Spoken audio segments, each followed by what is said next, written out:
You can take the car, but you can't take my honor.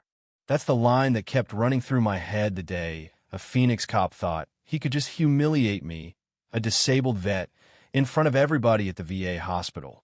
Let me back up a sec. This wasn't my first rodeo with people doubting what they see, but nothing prepares you for the way a badge can make a bully out of a grown man, especially one who never had a fight for anything more than a coffee refill. That morning, I pulled my van into the same handicap spot I'd been using for years at the Phoenix VA. I'm Frank Morrison, 68, third-generation Marine. My van's not just a ride. It's my lifeline, custom ramp, everything. Lost both legs to an IED back in Fallujah, and the only thing that rattles more than my chair is sometimes my faith in what this country stands for. But I still wear that purple heart plate with pride, yeah. It's got its scars, so do I. I was there for my usual checkup, nothing out of the ordinary. Just another Tuesday or so, I thought. As I was getting my files together, I noticed this cop officer, Bradley Kane, name stitched real bold on his shirt, watching me like he'd caught me shoplifting. You ever meet someone who's looking for a fight before you even open your mouth? That was Kane, sitting in his squad car, eyes narrowed, jaw tight. Later I'd hear he'd build a reputation for going after fakers. Never mind the fact he was pocketing disability for a so-called back injury while deadlifting at the gym, but that's a twist for later. Anyway, I'm minding my business, getting my wheelchair ready, and Kane stomps over, voice sharp enough to cut glass. Let me see your permit. I point up, placard hanging clear as day from the mirror, and my plates are right there too. Doesn't look current to me. He barks, not even pretending to care. These plates could be stolen. I need ID. Proof of disability. Now, I don't know if you've ever had a stranger look at your prosthetic legs and still call you a liar, but that's a special kind of insult you don't forget. My hand shook a little, not with fear, but with that old mix of anger and exhaustion. Officer, I've parked here 20 years, I say, keeping my voice calm, thinking maybe he'll back off if I show I'm not rattled.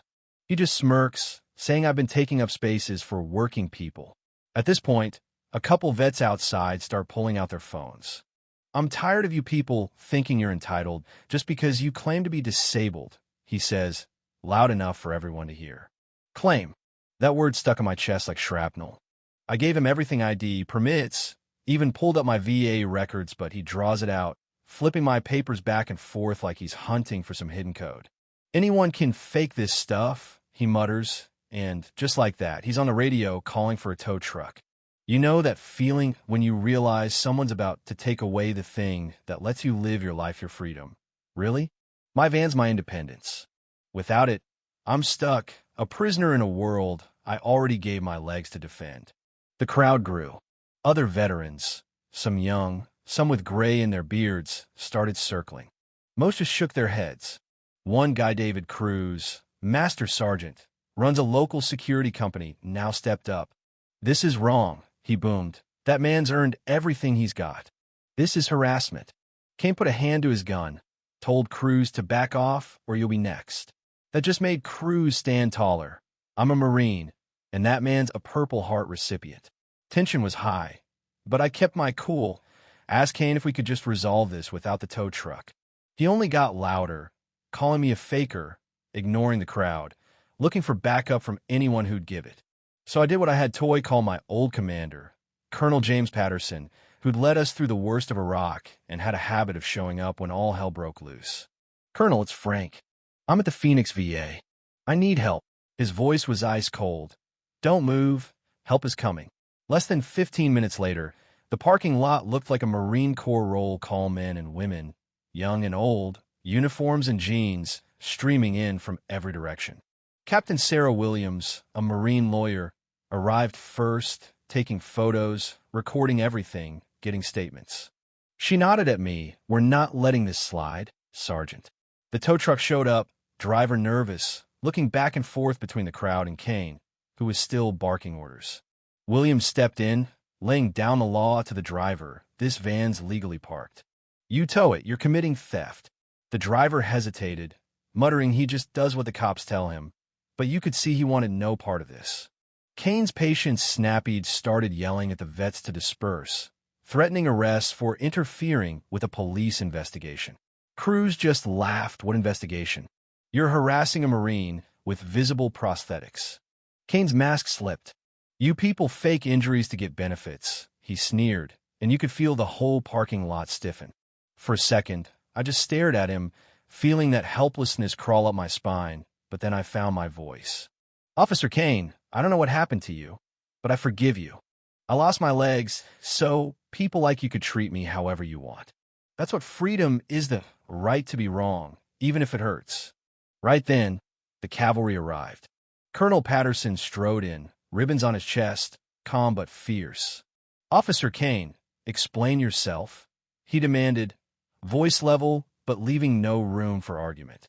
Kane stammered, trying to say my plates looked fake, but everyone could see the permits. Patterson gestured to my van.